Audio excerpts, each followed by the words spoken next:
My daughter left India with nothing, and when she came back rich from the United States, she put me in the maid's room.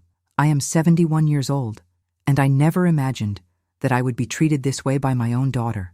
My name is Kamala, and this is the story of the day I realized that, to my own daughter, I was no longer anyone. I was born in a small town in the state of Gujarat, in western India. A town where the houses have saffron-colored walls and the backyards smell of jasmine in the morning. A town where everyone knows everyone's name, where women gather at the temples at 6 in the morning and exchange news before the sun has even warmed the stones of the sidewalk. I was raised with very little, but I was never without dignity. My father was a teacher, and my mother sewed saris for others. We had no wealth, but we had respect. That, I learned from a young age, is worth far more than money.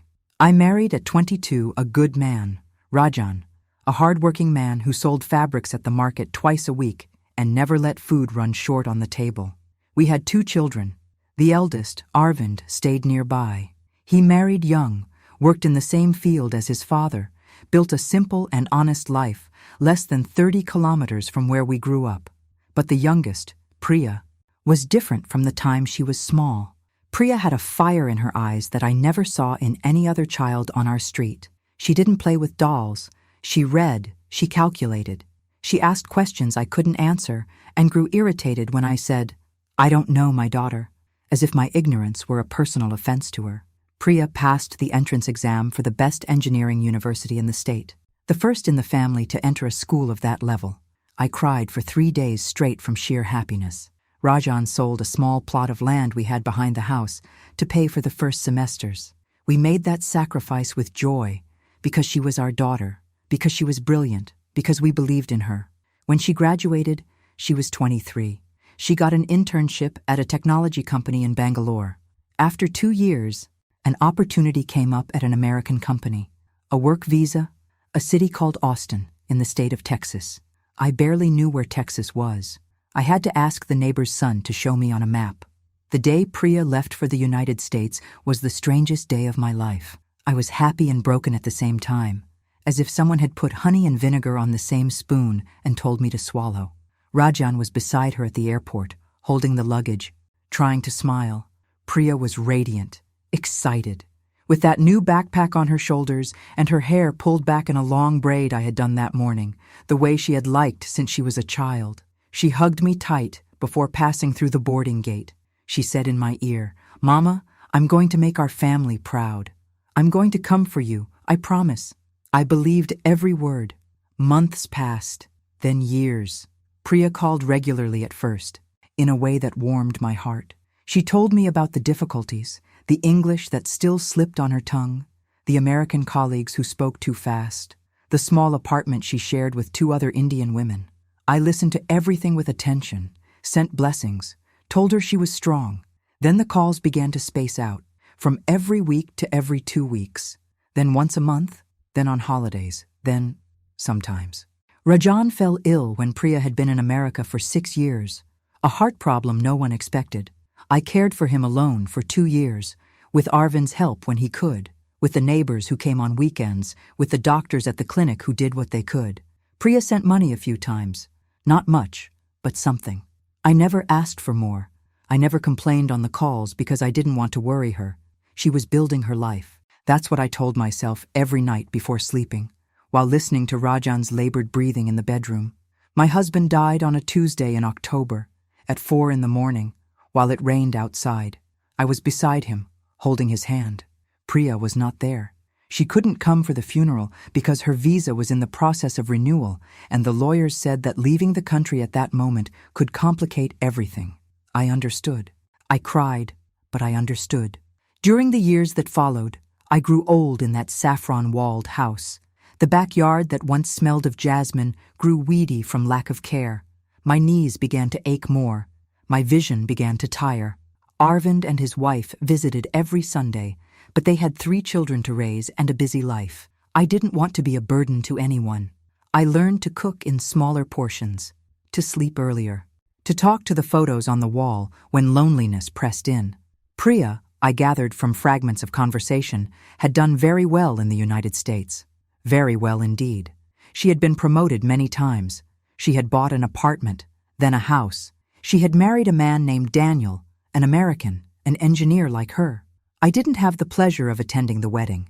It was a small ceremony, she said, just close friends.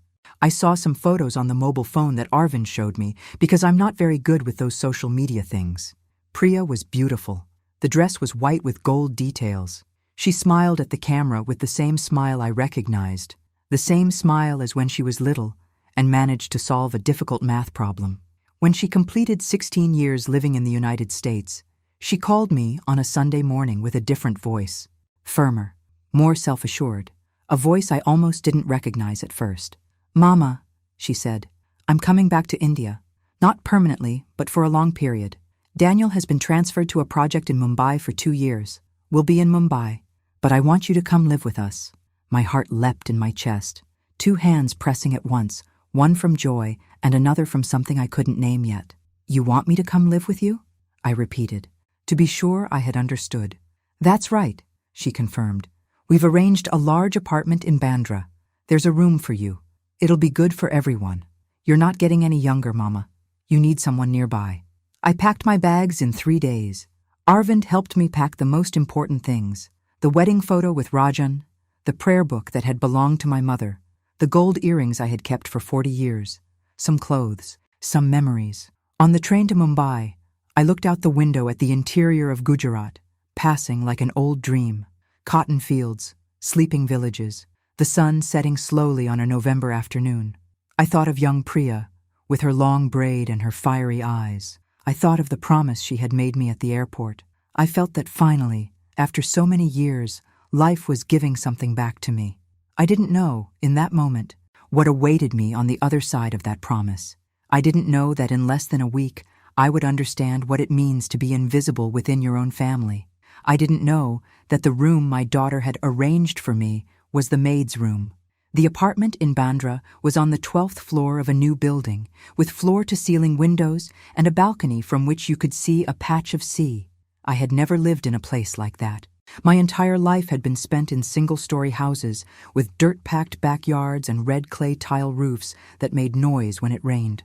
When the elevator opened onto that corridor of white marble and I saw the apartment door with its number engraved in gold metal, I felt a mixture of admiration and discomfort I couldn't explain at the time. Priya opened the door herself. She was wearing beige linen trousers and a fine white blouse, her hair loose and straight, clearly brushed with care. She seemed taller than I remembered, or maybe it was the heels on her shoes, or maybe I had shrunk a little with the years.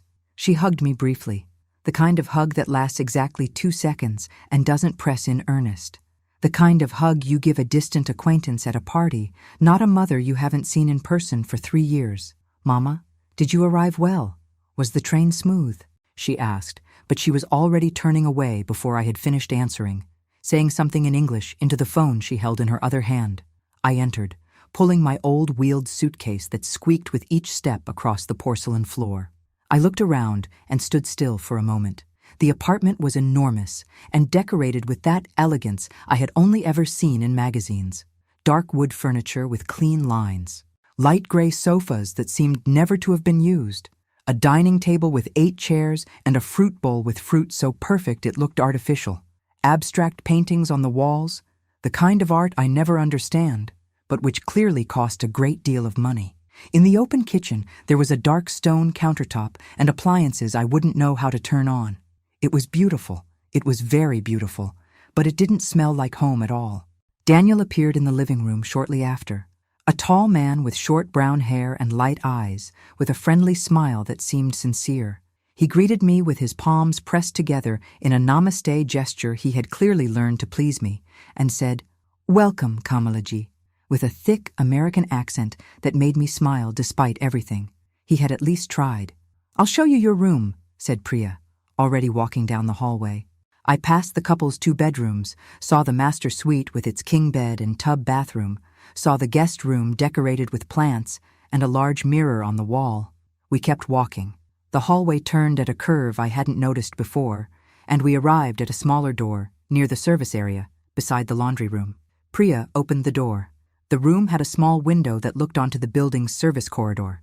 A single bed with a thin mattress. A plain wood wardrobe, the kind bought at a discount store, unlike everything else in the apartment. A white plastic chair in a corner.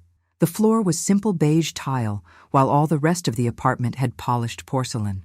The window, when I looked out, faced directly onto the wall of the neighboring building and the external sewage pipes. I stood looking at that room for a few seconds, without saying anything. "It's small, but it's sufficient," Priya said behind me, in a practical tone, as if she were describing an item on a list. "There's a shared bathroom with Sunita." "Sunita?" I asked. "The housekeeper. She comes every day at 7 in the morning and leaves at 8 in the evening. On weekends, she stays if needed." I turned to look at my daughter. She had her phone in her hand again, her eyes on the screen, waiting for me to say something practical like, "Where's the outlet?" or "Are there enough hangers?" There was nothing in her face that read what I was feeling.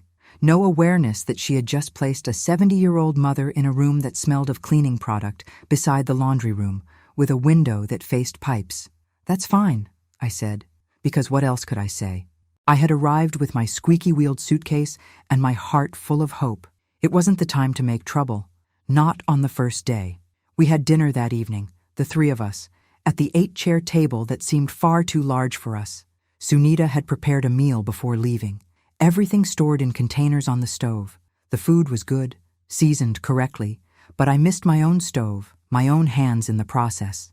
Eating food someone else made in your own daughter's home has a strange flavor that goes beyond the palate. Daniel tried to make conversation. He asked about Gujarat, about my town, about the train. He was kind, genuinely kind, I realized. The kind of person raised to be polite to everyone, regardless of who they are.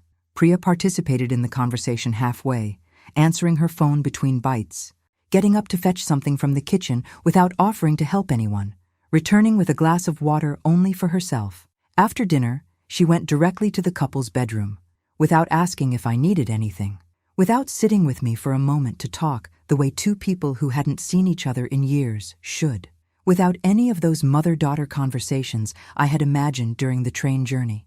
When I had been rehearsing in my head what I would say, what I would ask, how wonderful it would be to finally share the same space. Daniel stayed a little longer, offered me tea, talked for a few more minutes with patience and goodwill. Then he excused himself, saying he had to wake up early for work. I went to my back room. I sat on the edge of the single bed. I heard the noise of the automatic laundry machine from the floor above. I looked at the small window that faced the neighboring building's pipes.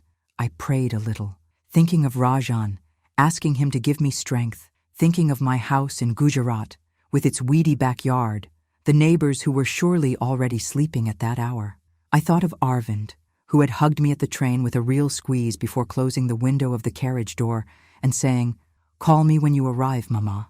The next morning, I woke at 5:30, as always, the habit of a lifetime. I went to the kitchen slowly, trying not to make noise, and began preparing breakfast. It was the least I could do, I thought.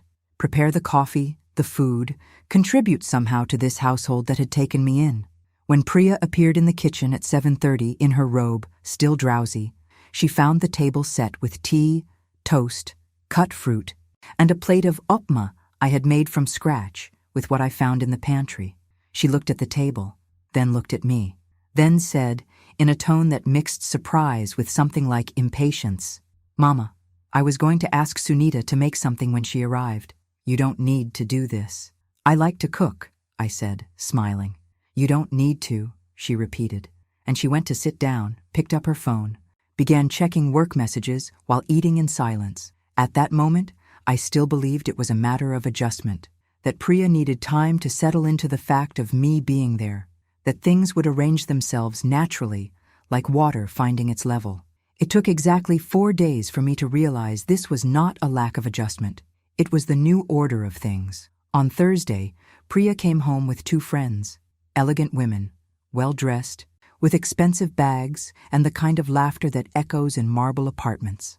Priya received them in the living room, asked Sunita to serve the appetizers, and, when one of the friends asked who the lady in the kitchen was, Priya answered without blinking, with a naturalness that pierced me like a cold needle. "She's my mother. She helps us around the house. She helps us around the house. Not, she's come to live with me. Not, she's my mother, who's finally here. Not, She came from the interior, and I'm so glad to have her nearby. She helps us around the house. I was standing in the kitchen with a dish towel in my hand, having just washed the coffee cups, and I heard those words with absolute clarity. Priya's friend looked at me with the kind of smile one gives to helpful household staff. The smile of, "Oh, how nice that someone takes care of that." And she returned to the conversation about some new restaurant in Juhu. I folded the dish towel slowly, hung it on the oven rack, went to my back room, sat in the white plastic chair, and for the first time since I had arrived, I let the tears fall without trying to stop them. 71 years, an entire life dedicated to my family, a daughter I had fed, healed, educated, cheered, waited for, and now I was the woman who helps around the house. There is a kind of suffering that has no easy name. It is not the sharp pain of a sudden loss, the kind that knocks you down at once and those around you recognize and respect. It's a different pain, slow. That arrives in thin layers, almost imperceptible, like dust that accumulates on a piece of furniture no one cleans anymore. You wake up one day and realize you are completely covered in it, but you cannot pinpoint the exact moment it began. That is how the days in Bandra passed for me. I woke at 5:30, as always. I went to the kitchen before Sunita arrived. I prepared the coffee, organized the counter, checked what was in the refrigerator. Not because anyone had asked, not because there was an explicit agreement that these would be my duties, but because I needed to be useful to justify my presence in that space. Because when you are invisible, doing things is the only way to remind yourself that you still exist. Sunita arrived at 7. She was a woman of about 40, from Nashik, warm and hardworking, who approached her work with seriousness and dignity. In the first few days she felt awkward, finding me already in the kitchen, as if I were invading her territory. Then she came to understand that I simply had nothing else to do, and we began sharing the space in companionable silence. She sweeping, me chopping vegetables, she cleaning the bathroom, me folding clothes she had taken from the machine. Two invisible women in a house that belonged to someone else. The difference is that Sunita received a salary at the end of the month. Priya left early. Even working remotely for the American company, she had meetings at varying hours because of the time difference, and had created for herself a work discipline that left little room for much else. Her office was the second bedroom, the one with plants and the large mirror, which I had seen on arrival and for one brief, naive moment imagined might be mine. The door stayed closed most of the day. Sometimes I passed through the hallway and heard her voice on the other side, firm and confident, in fluent English, discussing numbers and strategies with people on the other side of the world. It was difficult to recognize in that voice the girl who had cried in my lap when she got her first bad grade at school. Daniel went to the office every day. He was the kinder of the two toward me, but his kindness had a natural limit, I understood. He was the American son-in-law who had arrived in a foreign country for a work project. He had his own challenges, his own adjustments to make. Managing the relationship between me and Priya was not his responsibility. When we crossed paths in the morning, he always asked how I had slept. Always. Without fail. It was a small question, but I held it with both hands because it was the only moment of the day when someone in that house looked me in the eyes and waited for a real answer. The mornings were tolerable. The afternoons were too long. After lunch, which I usually prepared alone because Sunita took her break at that hour and Priya rarely left the office, I would find myself without knowing what to do with myself. The apartment had no backyard. There were no neighbors to talk to. The neighborhood below was lively and modern, full of cafes and shops that were not my world. In my town in Gujarat, I knew every stone on the sidewalk. Here I was, a stranger, even though I was still in my own country. I tried going out a few times in the first weeks. I would take the elevator down to the sidewalk, walk a bit along the main street, watch the movement. But Bandra was noisy and fast in a way that wearied my bones. The sidewalks were uneven, and I was afraid of tripping. The drivers honked constantly. Once I went into a pharmacy to buy a simple headache medicine, and the woman at the counter answered me in English, and when I said in Hindi that I didn't understand very well, she switched to a rapid Marathi I didn't understand either, and I ended up leaving without the medicine, feeling like an intruder. I called Arvind that night. I told him about the pharmacy, trying to turn what had been a lonely experience into a funny story. He laughed a little, then turned serious. Mama, is it good being there? Is Priya treating you well? I paused for 2 seconds before answering. 2 seconds he probably didn't notice, but which I felt like an abyss. Everything is fine, I said. It's different, but I'm adjusting. I didn't tell him about the back room. I didn't tell him about the phrase, she helps us around the house. I didn't tell him that the previous week Priya had sent me a shopping list typed on her phone application and asked me to give it to Sunita, as if I were the communication channel between the two of them. I didn't tell him that when guests had dinner at the apartment one Friday, I had eaten in my room because the table is small and there are too many people, even though it was the 8-chair table that clearly could seat 2 more. That evening of dinner with guests was when things became clearer to me than anything that had happened up to that point.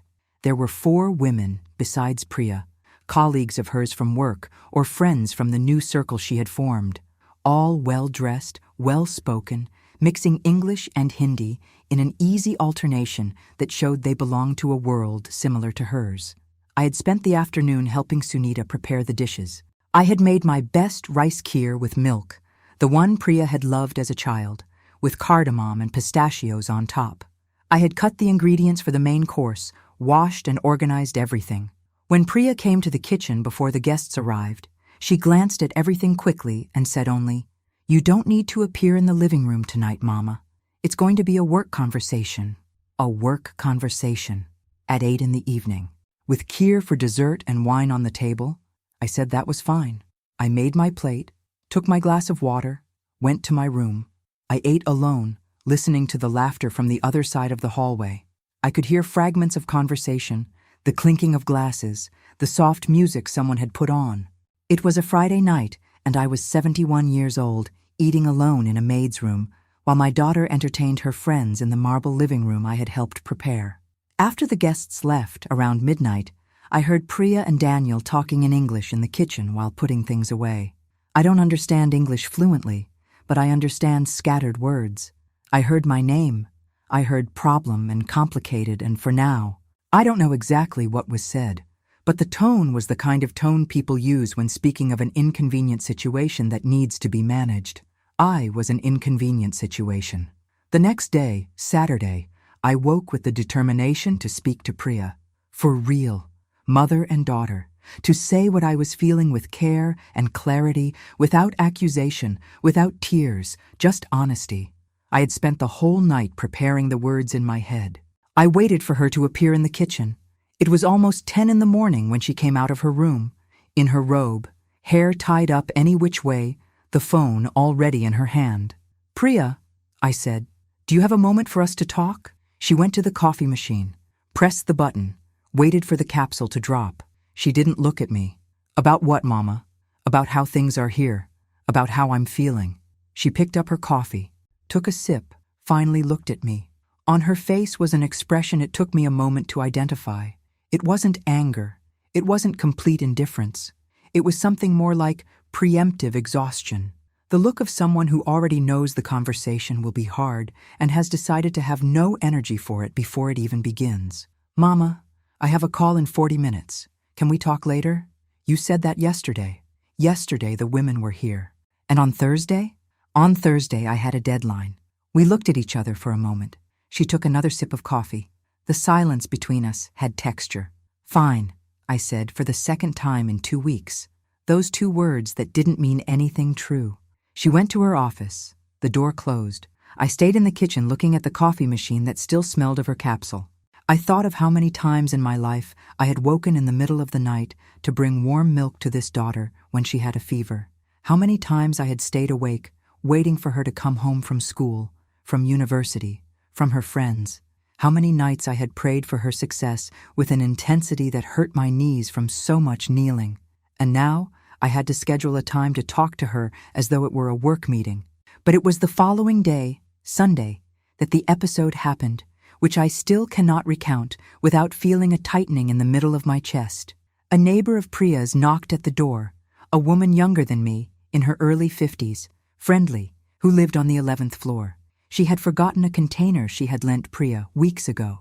Priya went to the door, received the neighbor with that social smile she reserved for the outside world. All warmth and charm.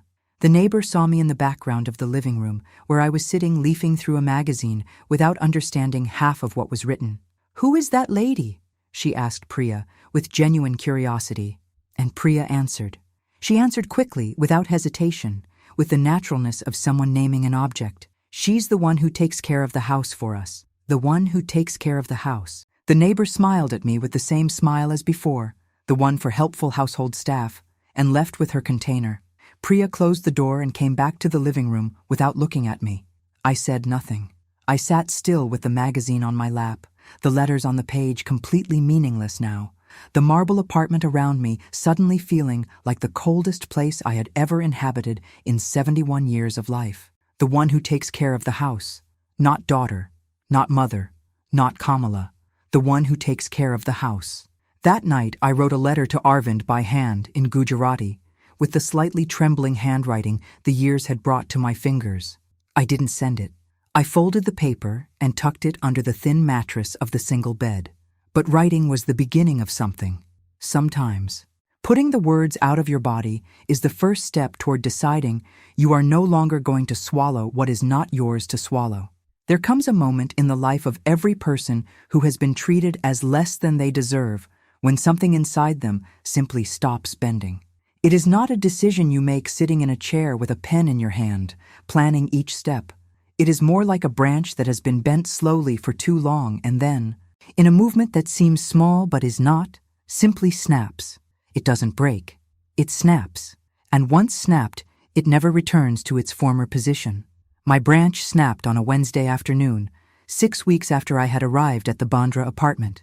But before reaching that moment, I need to tell you what had happened in the days before, because nothing comes from nothing. Every rupture has a story behind it. A series of small things that piled up until the pile grew too tall to ignore. In the second week of the second month, Priya began assigning me tasks more directly, no longer implicitly, no longer through Sunita or lists on the phone left on the counter, directly. With that practical voice, she used to delegate work to her team on the other side of the ocean. "Mama, can you wash the bed linens today? Sunita will be busy with the general cleaning." "Mama, there's a package coming at 3. Can you stay here to receive it?" "Mama, Daniel needs a shirt ironed for tomorrow. Can you iron it this evening?" I did these things, without complaining. I folded the sheets with care, received the packages, ironed the shirts with the attention I had devoted my whole life to the family's clothes. I did it because deep down, I still believed it was temporary, that Priya was too busy now, but that at some point she would breathe, look at me properly, and remember who I was. But the tasks kept growing, subtly, gradually, the same way dust arrives. I was sweeping the balcony one morning when I noticed there were 2 flights of stairs that Sunita had left aside. I went to clean them. I was reorganizing the pantry when I saw the refrigerator needed to be emptied and cleaned inside. I did that too. Each thing I did opened space for 2 more, and no one said thank you, but no one complained either, which in Priya's universe meant everything was within expectations. Daniel noticed before anything else. One evening, coming home from work and finding me in the laundry room ironing his shirts, while Sunita had already left and Priya was in her office with the door closed, he stopped in the doorway, looked at me for a long moment with an expression I couldn't fully read, and said, "Kamala ji, you didn't have to do this." "I like doing it," I said, which was my standard answer for everything. He stood there a moment longer. He seemed to want to say something more, but then his phone vibrated in his pocket, and he went to the bedroom. That same week, the episode with the doctor happened. I had woken with a pain in my right knee that wasn't new, but had worsened in recent days, probably from the amount of time I spent on my feet in the kitchen and crouching to clean things. It was a pain I knew well, arthritis that had been with me for about 10 years, but one that needed attention when it intensified. I needed a consultation, perhaps to adjust my medication, a simple examination. I waited for Priya to come out of her office in the late afternoon and told her I needed to see a doctor. She looked up from her phone. "What kind of doctor?" "An orthopedist. My knee is bad." "Ah." She returned her eyes to the screen. "Tell Sunita. She knows a clinic nearby. Could you take me? I don't know the area well yet." A pause. "Mama, I have a call at 4. Take a rickshaw. It's close." "Priya, I don't know how to take a rickshaw here. The drivers don't understand me, they speak Marathi, and I don't know the address of the clinic. She sighed. The kind of sigh someone gives when the schedule is full, and one more unforeseen thing appears. She typed something on her phone, turned the screen toward me, and showed me an address on a map. It's 800 meters away. You can walk. 800 meters. With an aching knee. Alone in a city I didn't know. I went. Because it was what there was to do. I walked slowly, stopping twice to rest, asking directions from a gentleman at a newspaper stand who was kind enough to accompany me to the right corner. The clinic was small. The doctor saw me quickly, adjusted my medication, and told me to rest for the next 2 days. I came home with heavy legs and a bag of medicine in my hand. Priya didn't ask what the doctor had said. Not that day, not the next. It was Daniel who asked me, 2 days later, at breakfast, "Kamala ji, did the doctor say anything important? Are you feeling better?" I looked at him and felt a disproportionate gratitude for that simple question. The gratitude we feel when someone notices we exist. "It's getting better," I said. "Thank you for asking." That night I heard a low-toned exchange in the couple's bedroom. Not the words, just the rhythm. Daniel's voice firmer than usual, Priya responding defensively. Then silence. Then the sound of the television being turned on. The next morning, Priya asked me about my knee. It was quick, almost mechanical, but it happened. I said it was better. She nodded and went to make coffee. These were advances that lasted a day. And then came the Wednesday. The branch snapped. Priya had arranged a dinner at home with an important couple. Her words, people important to my work. The husband was a partner at some investment firm, and the wife worked in the same technology sector as Priya. It was a dinner she had carefully planned for days, deciding on the menu, organizing the apartment, buying wines that arrived in a special box. That morning she called me to the living room and gave me a list. A real list, written on paper, in organized handwriting. There were 12 preparation items for the dinner. Marinate the meat from morning. Prepare 2 types of appetizer. Wash and dry the special glasses from a high cabinet. Fold the cloth napkins in a certain way she showed me in a video on her phone. Water the balcony plants to make them more alive. Place the candles in the candlesticks that were in the box in the hallway cabinet. I looked at the list. I read each item slowly. "Can't Sunita stay later today?" I asked. "Sunita leaves at 5. The dinner is at 8. You can manage this." It was not a question. It was an instruction. I spent the entire day working on that dinner. With a still aching knee, I spent hours in the kitchen, on the balcony, in the hallway, folding napkins 3 times because the first attempts weren't exactly like the video. By 7:30, everything was ready. The table beautiful. The appetizers arranged. The marinated meat that had been in the oven since morning, filling the whole apartment with a wonderful smell. At 7:45, Priya came out of her bedroom transformed. A beautiful dress, makeup done, hair brushed, earrings I had never seen before. She was stunning. She walked through the living room, looked at the table, adjusted a candlestick by 1 centimeter, said nothing. I went to my room to change. I put on my best sari, blue with gold embroidery, which I had saved for special occasions. I combed my hair. I put on the gold earrings that had belonged to my mother. I came out of the room and walked toward the living room. Priya was on the balcony with her phone. When she saw me crossing the living room toward the chairs, something passed over her face. A quick calculation. A decision made in less than 2 seconds. "Mama," she said in a controlled, low voice, "the dinner is a professional meeting. It will be easier if you eat in your room tonight." I stopped in the middle of the living room. I worked all day preparing this dinner, and everything looks wonderful. But it will be more comfortable this way. Comfortable for whom, Priya? She looked at me. There was something in her eyes which I decided in that moment not to try to understand or justify. Whether it was shame of me, inconvenience, or fear that I would say something wrong in front of the important people, it no longer mattered what the reason was. The result was the same.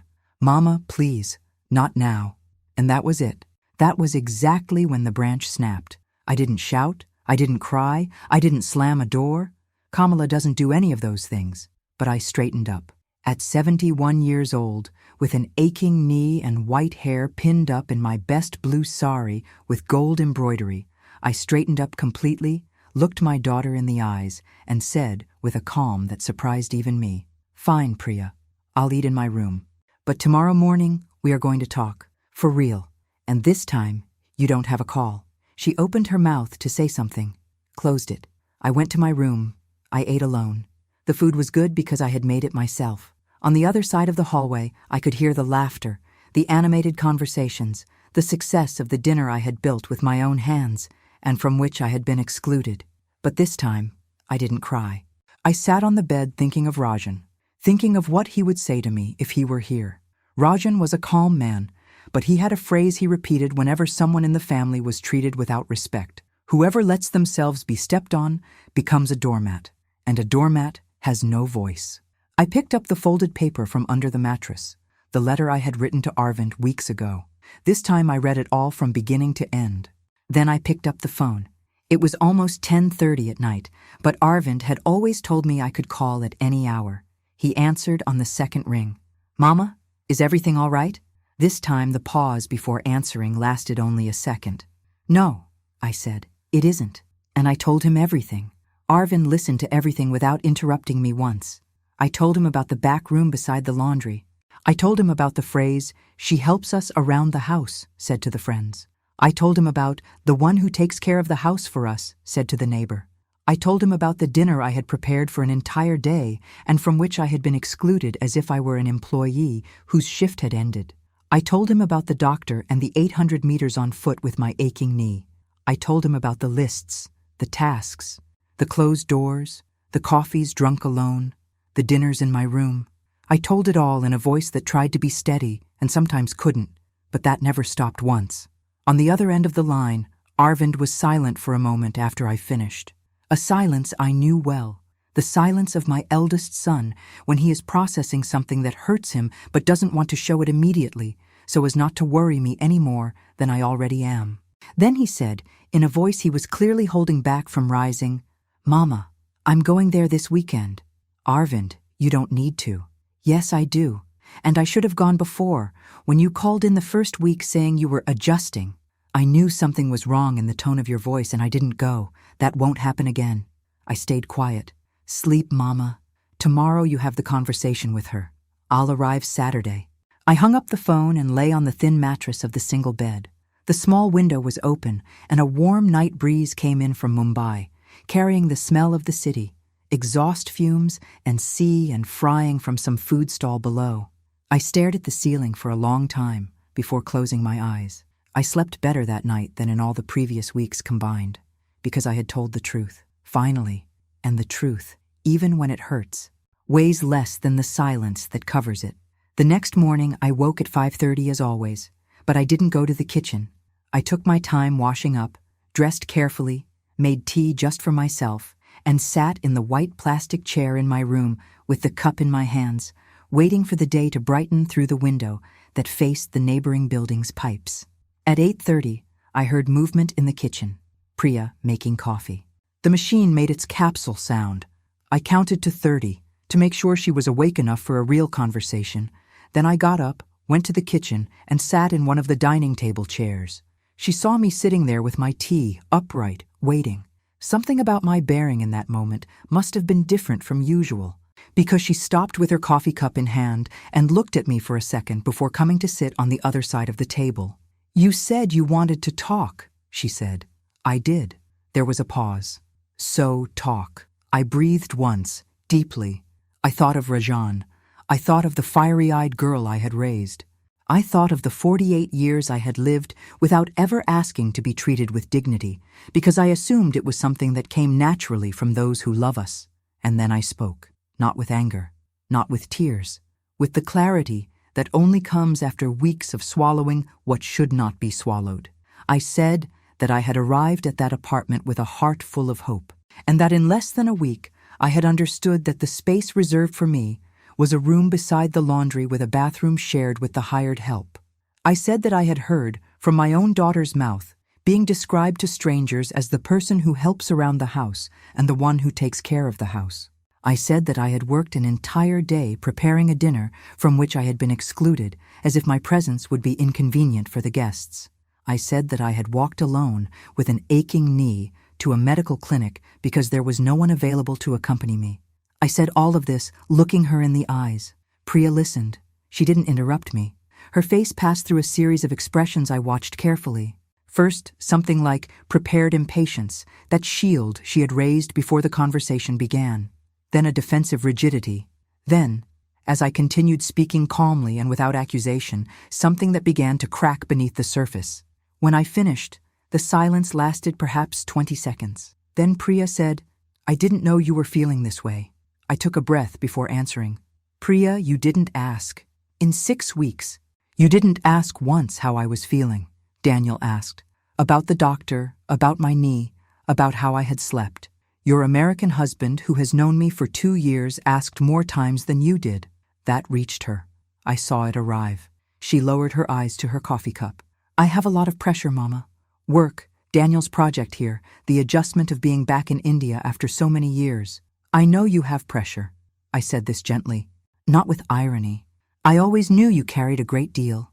Since you were small, you always carried everything with such seriousness that you sometimes forgot there were people around you who also carried things, including me."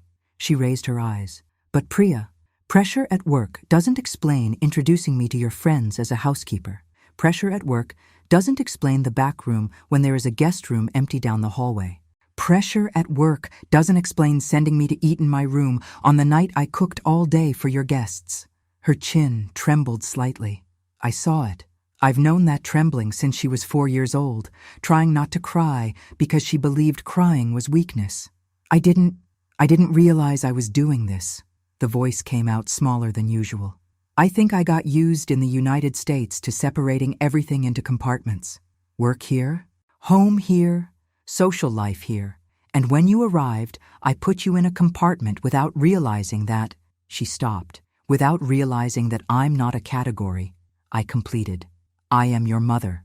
The tears came upon her all at once, without warning. Priya always cried like this, all at once, like someone who had held on too long. She put her hand over her mouth and looked down at the table with her shoulders curving inward. And for a moment she was 4 years old again, trying not to show she was hurt. I did not immediately rise to embrace her. I needed her to remain in that place for a moment, not as punishment, but because some truths need time to settle before being comforted. After a moment, I got up. I went to her side. I placed my hand on her shoulder. She rested her head against my arm and cried in earnest. I stood there with my hand on the shoulder of my successful, powerful, professionally accomplished daughter who was lost at home, and I thought that a mother's love is the most complicated and the simplest thing there is. Complicated because it survives everything that should destroy it. Simple because in the end it is always the same. You stand beside the person and place your hand on their shoulder. Arvind arrived on Saturday, as he had promised. When he came through the door with his family, his wife and 3 children, the marble apartment instantly became warmer. The children ran through the hallways. The boys cried out with joy at seeing their grandmother. My daughter-in-law hugged me with a real embrace that lasted more than 2 seconds. Arvind stood still looking at me for a moment and then hugged me too, firmly, the embrace of a son who grew up and kept his feet on the ground and his heart in the right place.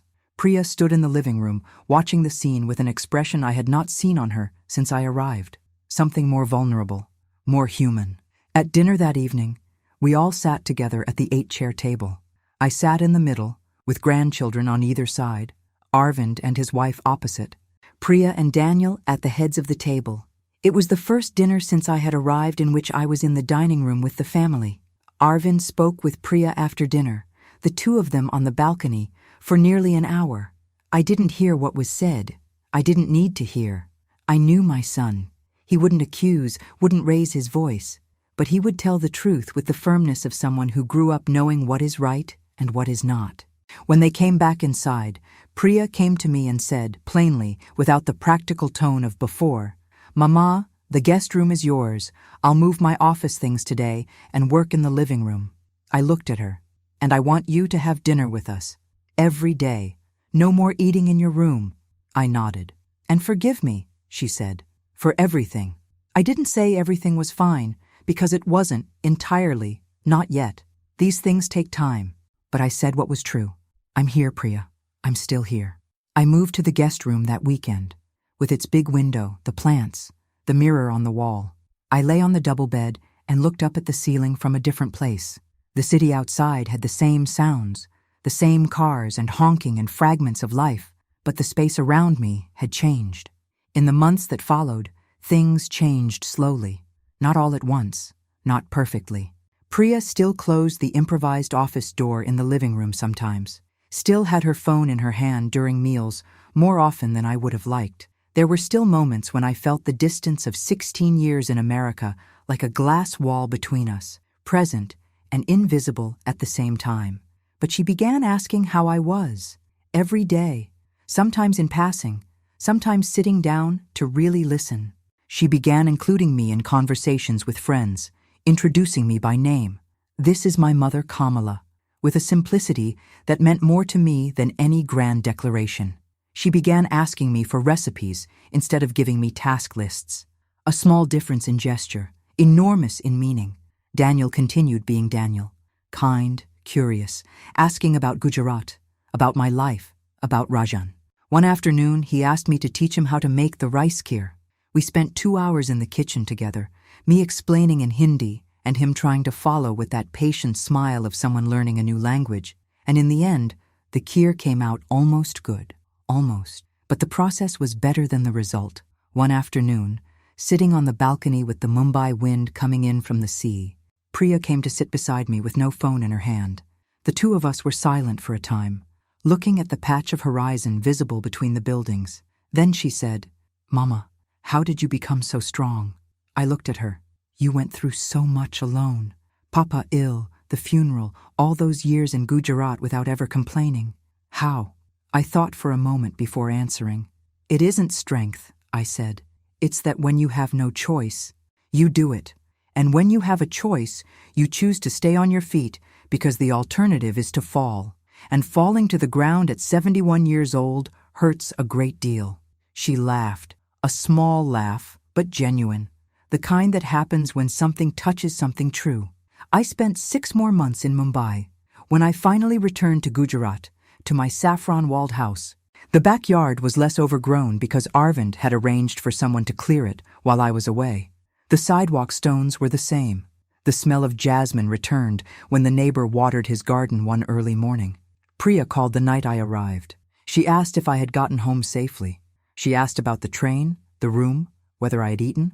We spent 40 minutes on the phone talking about absolutely nothing important, the kind of conversation mothers and daughters have when they simply want to hear each other's voice. Before hanging up, she said, "I'll come visit you in March, Mama. I want to see the house." "It's waiting for you," I said. After hanging up, I sat on the veranda of my house looking at the street I have known since I was born. The neighbors' lights turning on one by one at the end of the day. The dogs at the corner sleeping against the wall. A child running with a red kite in the late afternoon. I thought of everything that had happened. The back room, the task lists, the dinners alone, the words that hurt because of who they came from. And I thought too of the conversation at the table that morning, of Priya's shoulder under my hand as she cried, of the kheer that Daniel almost learned to make, of the dinner with all the family sitting together. Life is not made of perfect moments. It is made of real ones that hurt and heal with the same intensity, sometimes on the same day. What I learned, Kamala, at 71 years old, from Gujarat, from saffron-colored walls and a jasmine backyard, is that dignity is not something others give us. They can try to take it, try to bury it under task lists and maids' rooms and embarrassing introductions to neighbors. But they cannot, not truly, because dignity does not live in the room they gave you. It lives in the way you rise in the morning and walk to the kitchen. It lives in the voice you use when you finally decide to speak. It lives in your mother's gold earrings that you put on that evening before going to the living room. Even when they sent you back to your room, no one gave me back my dignity in that Bandra apartment. I never lost it. I just needed time to remember it had always been there.